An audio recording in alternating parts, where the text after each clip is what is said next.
예배하시는 여러분 모두에게 하나님의 크신 은혜와 복이 넘치기를 간절히 축원을 드립니다.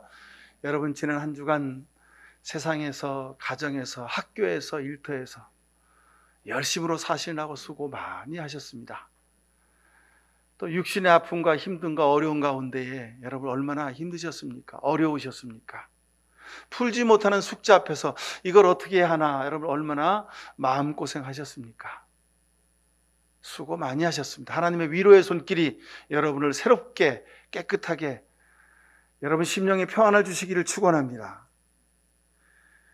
자, 옛말에 10길 우물 물속은 알아도 한 길 사람 마음은 알 수 없다 그랬습니다.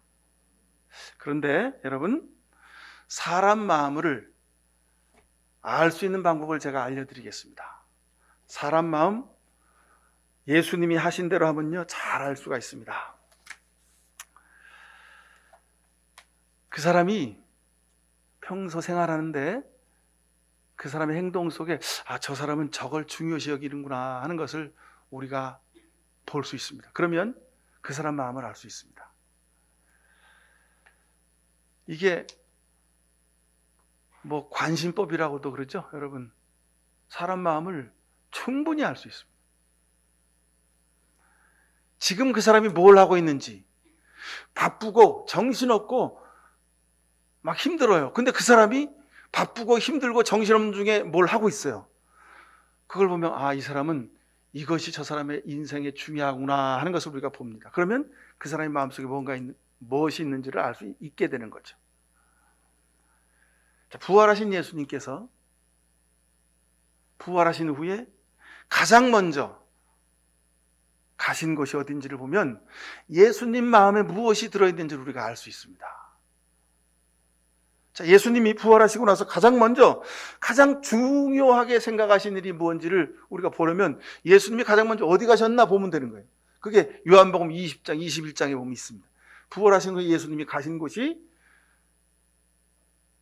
제자들이 도망가가지고 자기들끼리 혼자 있으면 더 무서우니까 같이들 모여가지고 문을 꽁꽁 걸어 잠그고 자물쇠 칵 꽂아놓고 그리고 자기들끼리 모여 있었다는 거예요. 근데 예수님이 그곳에 가셨다는 거예요. 여러분, 여러분들이 만약 부활하셨다면 여러분이 억울한 일을 당하고 여러분이 정말 감당할 수 없는 중에 엄청난 고통과 아픔 중에 죽었다가 다시 살았다면 여러분 어디 가시겠습니까? 나를 죽이고 나를 괴롭히고 나를 능멸하고 나를 이 어려움과 고통 중에 나를 죽인 자들 그 자들 앞에 탁 먼저 나서야 되는 거 아닙니까? 그죠? 예수님을 보면 빌라도 총독이나 대제사장이나 헤로당 이런 사람들 앞에 촥 나타나셔가지고 너희들이 나 죽였지? 나 여기 있어. 나 살아났거든? 내 이놈들 뭐 이렇게 한마디 하실만 하잖아요. 그죠? 자신을 멸시하고 십자가에 못 박고 희롱한 자들 그들 앞에 당당히 서고 싶으셨습니다. 예수님이라고 왜 그런 마음 없으셨겠어요? 그죠? 다 있으셨을 겁니다. 근데 예수님 거기 가지 않으시고 문 꽁꽁 걸어 잠그고 두려움에 떨고 있는 제자들에게 나타나셨습니다. 얼마나 좋은 기회입니까? 로마 총독과 대제사장을 숙청하고 예수님이 권자에 오르실 수 있는 기회가 됐습니다. 왜요? 죽었다가 다시 살아났거든. 세상에 죽었다가 다시 살아난 사람은 나밖에 없거든. 그러니 내가 그런 욕심을, 그런 힘을 좀 내가 행사해도 되는 거예요. 여러분 세상의 권력자도 자기 마음대로 막 다 하려고 하잖아요. 그죠?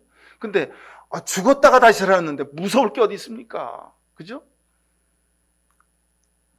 그런데 예수님은 이런 세상적인 선택, 세상적인 권력의 행사, 이런 정치적인 선택을 하지 않으셨습니다. 왜요? 그것보다 더 중요한 일이 있었기 때문에. 예수님은 거기에 관심이 없으셨어요. 세상의 권력, 세상의 정치적인 승리, 그거 예수님한테는 아무런 관심이 없었어요. 오직 예수님은 누구에게 관심이 있으셨어요?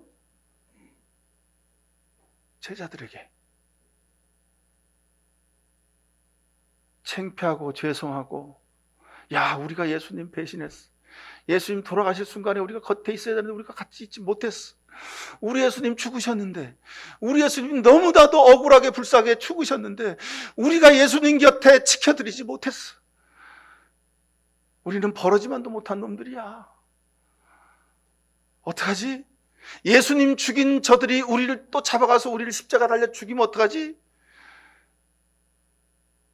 그 두려움 속에 이들은 지금 모여서 덜덜덜덜 떨고 있는 거예요. 근데 우리 예수님 그들에게 찾아가셨습니다.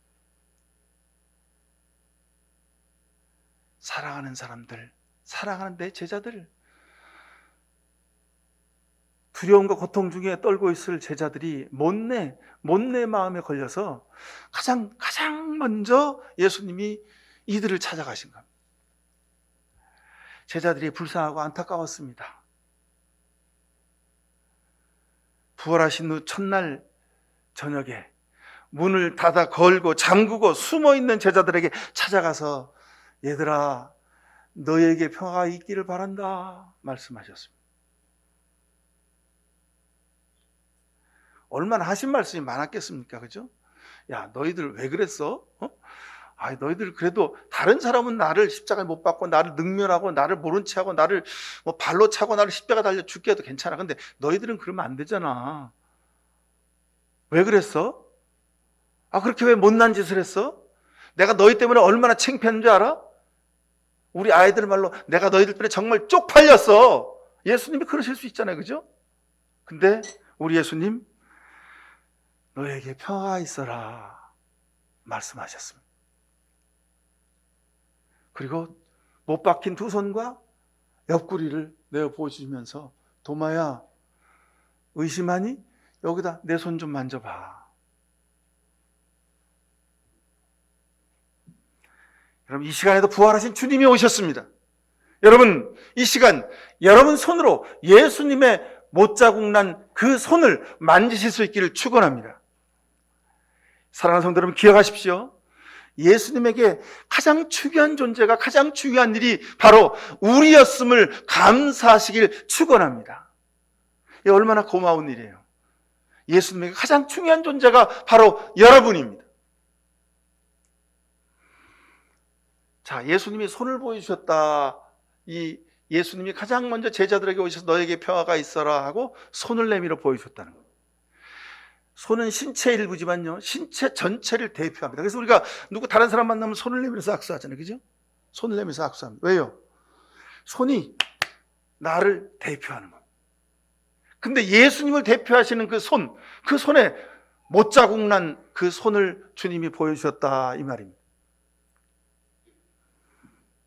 예수님의 그 구멍 난 손, 못자국 난 그 손, 아직 상처가 아물지 않은 그 손이 바로 우리를 살리시는 손임을 믿습니다. 창에 찔려서 구멍 난 그 옆구리의 창자국, 그것이 예수님이 우리를 살리신 증거입니다. 사무엘상 12장 6절 이하에 보면 하나님의 손은 우리를 살리기도 하시고 망하게도 하시고 흥하게도 하시고 낮아지게도 하시고 높여주시기도 하신다 하셨습니다. 여러분, 주님이 너희에게 평화가 있기를 하고 내미신 이 손을 여러분 이 시간 잡으시길 축원합니다. 주님의 손 잡으신 분이 세상에서 승리하게 될 줄로 믿습니다. 자, 요한복음 20장 7절에 보면 예수님의 머리에 쌌던 수건, 그리고 예수님이 장사 지낼 때 입었던 아리마대 요셉이 자신이 입으려고 준비한 그 수의를 예수님에게 입혀드렸다 그랬죠. 근데 그 수의가 아주 차곡차곡 켜져 있다. 이 말씀을 보면서 저는 참 놀랐습니다. 우리 예수님의 성격이 여기에 드러납니다. 예수님의 모습이 여기 있습니다. 눈을 딱 뜨셨어요? 야, 내가 살았구나. 아버지 하나님이 나를 버리지 않고 나를 살려주셨네? 벌떡 일어나셨어요. 그리고 얼굴을 쌌던 수건을 푸시고 세마포를 벗으셨습니다. 그리고 그냥 달려나가는 거죠. 더 이상 망설일 것 있습니까? 여기는 지금 무덤이고 이 무덤 속에 죽었던 내가 다시 살아났는데 다른 거 생각할 겨를이 없습니다. 그냥 뛰쳐나가면 되는 겁니다. 근데 우리 예수님 자신의 머리를 쌌던 그 수건을 다 풀어서 차곡차곡 해놓으시고, 그리고 자신의 죽었던 육신을 쌌던 그 세마포를 다 차곡차곡 해놓으셨습니다. 이거 그냥 넘어가면 되는 겁니다. 근데 여러분 가만히 생각해 보십시오. 예수님의 손은 그렇게 섬세하고 정교하십니다. 그냥 벗어서 던져놓고 가시면 되는데 개켜놓았다는 겁니다.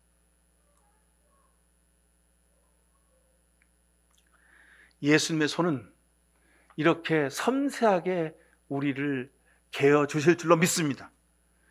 주님이 우리를 섬세하게 만져주실 줄로 믿습니다. 예수님의 손, 세마포를 계시던 그 손, 세마포를 차곡차곡 계시면서 무슨 생각하셨을까요? 내가 빌라도한테 가? 로마 총독한테 가? 로마 병정들한테 갈까? 대제사장 앞에 갈까? 아니지. 나 때문에 지금 숨어서 마음 아파하고 있을 우리 제자들한테 가야겠구나. 예수님은 세마포 계시면서 그 생각하신 겁니다. 이 시간 우리를 찾아오신 그 예수님이 여러분의 상처와 여러분의 아픔과 여러분의 문제를 해결해 주실 줄로 믿습니다. 주님은 세마포에 계시면서 우리의 마음을 보셨습니다. 자, 여러분, 예수님이 가장 중요하게, 예수님이 부활하신 후에 가장 먼저 하신 일을 제가 말씀드렸어요. 왜요? 예수님의 삶의 중심에 무엇이 있는지, 예수님이 왜 부활하셨는지, 예수님이 세상에서 부활하셔서 하시고 싶은 일이 무엇인지를 우리가 알아야 하기 때문에 그렇습니다.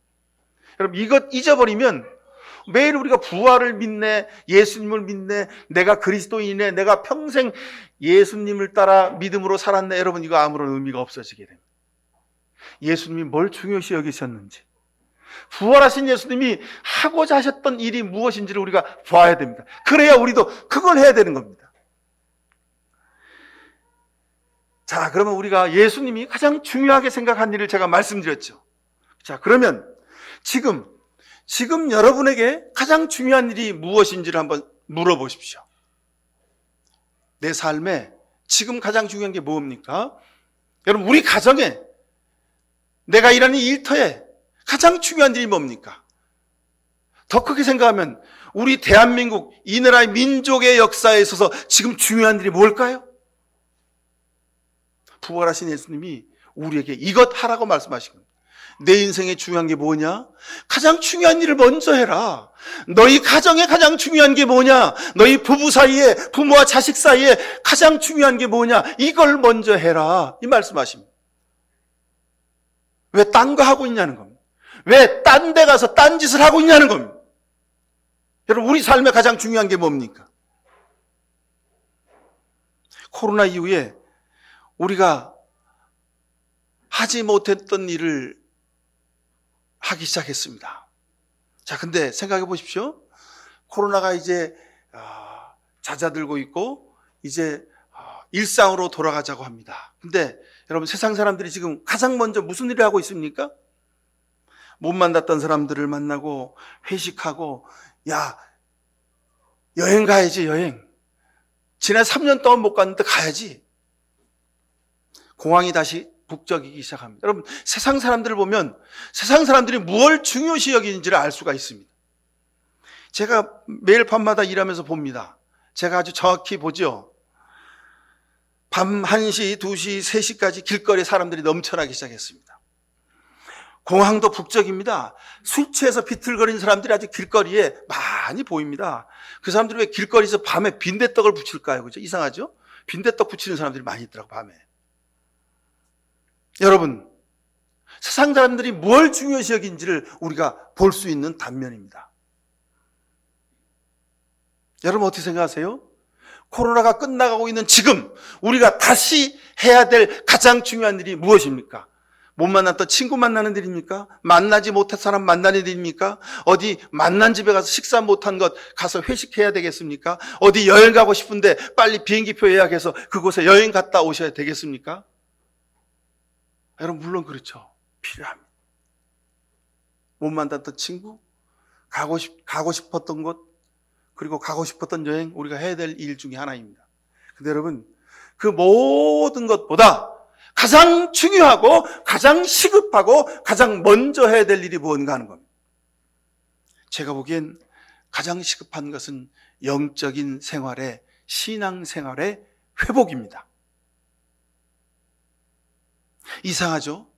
코로나 바이러스는요, 우리 육신의 질병을 가져다 주는 바이러스입니다. 그런데 이것이 우리 육신의 질병뿐만 아니라 우리 영혼도 망가뜨리고 있는 것을 제가 보게 되었습니다.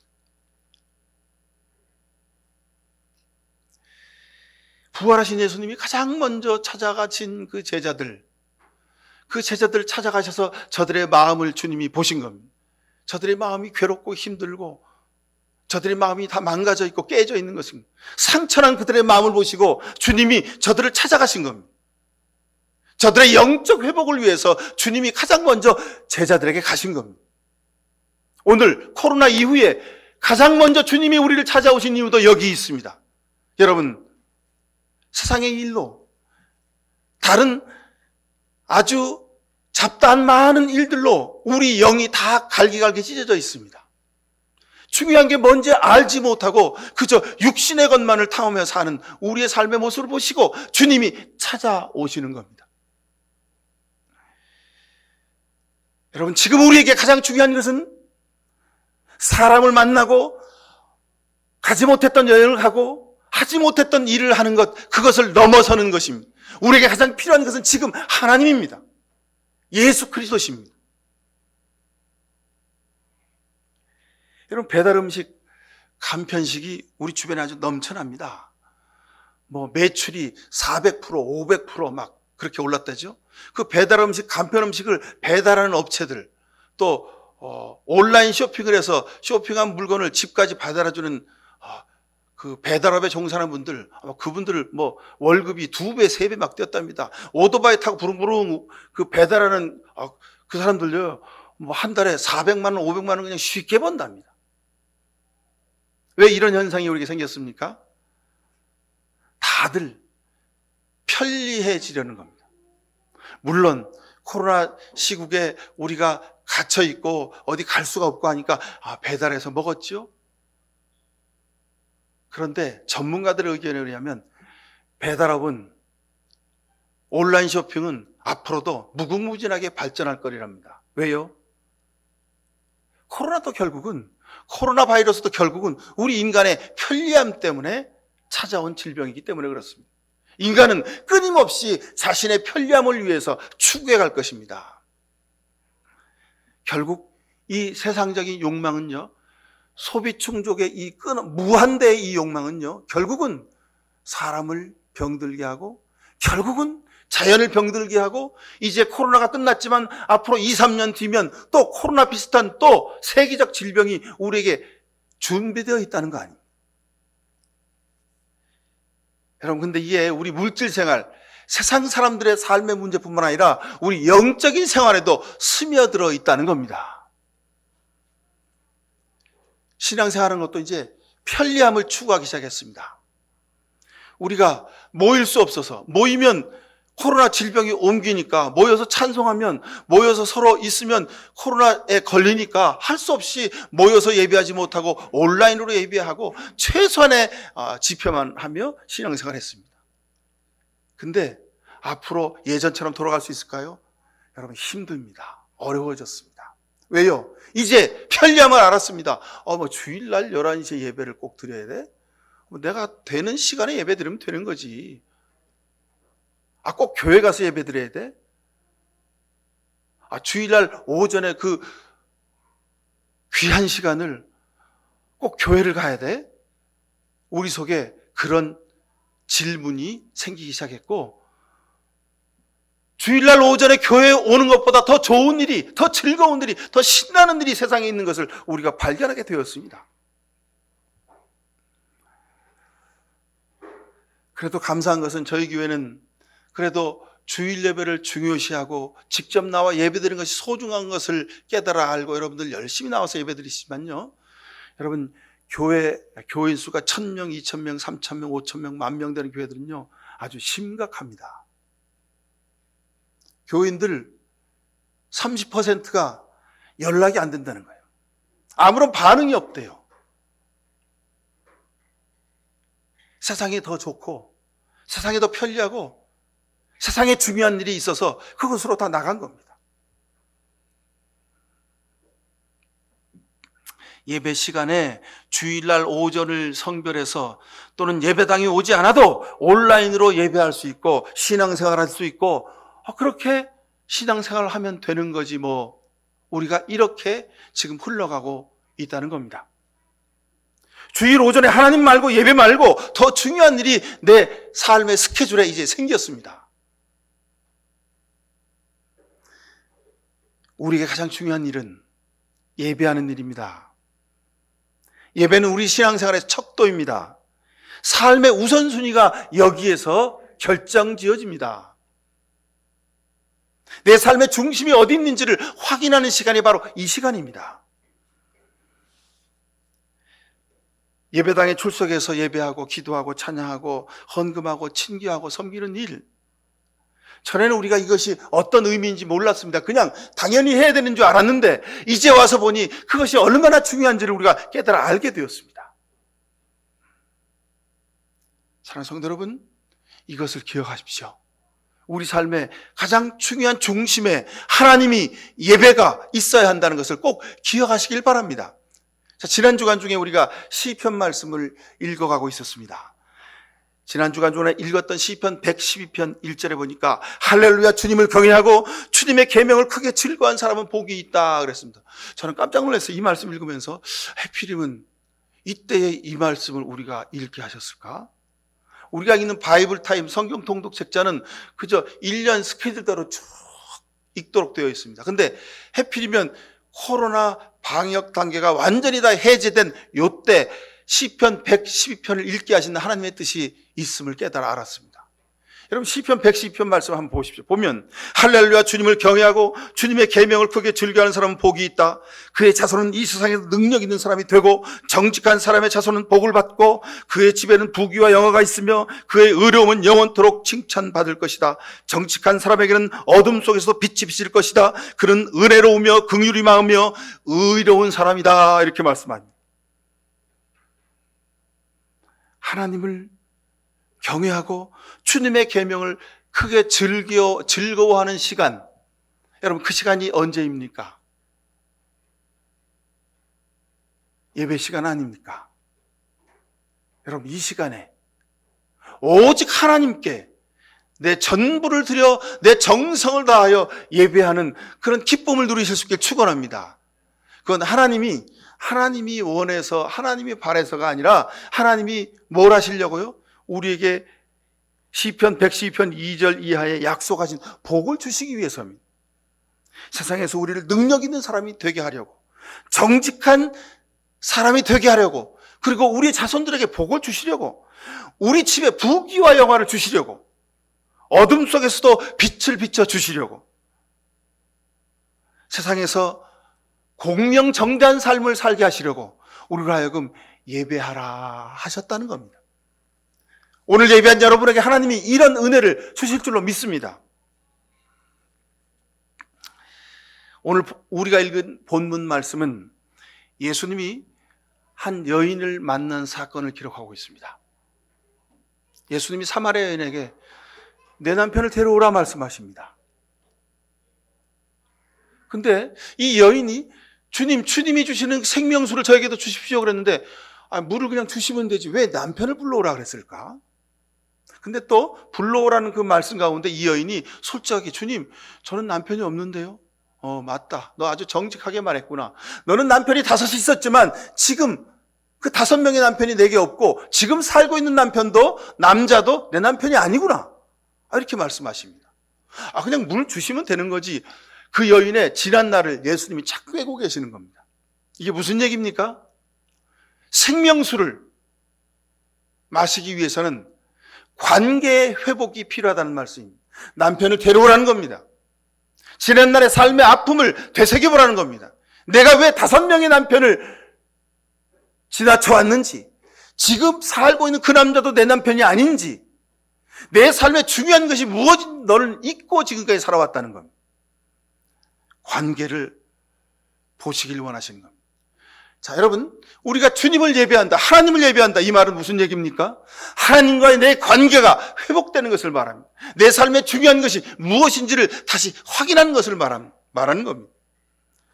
하나님은 예배를 통해서 하나님과 나와의 관계가 회복되기를 원하십니다. 여러분, 하나님을 어떻게 생각하십니까? 하나님이 여러분에게 누구십니까? 예수 그리스도의 부활이 내 인생과 내 삶과 어떤 관계가 있습니까? 이 말은 더 구체적으로 말하면 지금 살고 있는 내 남편과 내 아내가, 우리 부부가, 우리 가족의 삶이, 내 세상의 삶이 도대체 어떤 모습인지를 돌이켜 보라는 겁니다.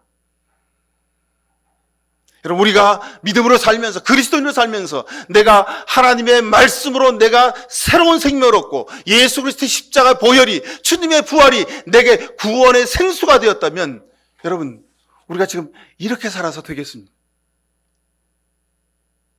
여러분, 어제까지 우리가 어떻게 살아왔습니까?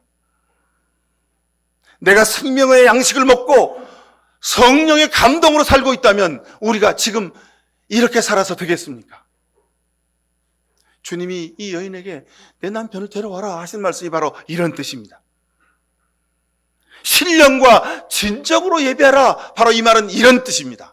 신령은 어떤 뜻이고 진정은 어떤 뜻이고 우리가 해석을 많이 했습니다. 근데 신령과 진정은 지난날의 내 삶의 관계가 하나님 앞에서 회복되어지는 것입니다. 이것이 중요한 것입니다. 하나님이 영이시니까 신령과 진정으로 예배하는 사람이 그렇게 예배하라고 말씀하십니다. 이 신령과 진정은 지난날의 내 삶의 회개, 돌아섬, 이것이 신령과 진정입니다.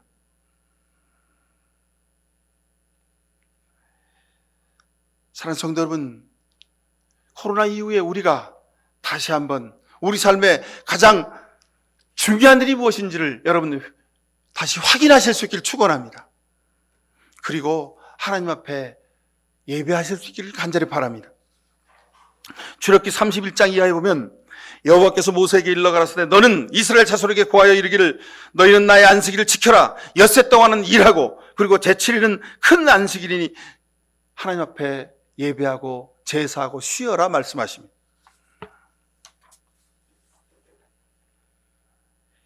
우리가 예배드린 이 날은 하나님이 정하신 날입니다. 이 날은 예수 그리스도께서 부활하신 날입니다. 그렇게 이 날 우리가 예배하는 겁니다. 이렇게 중요한 주일 예배, 그럼 우리가 다시 한번 회복해야 되겠습니다.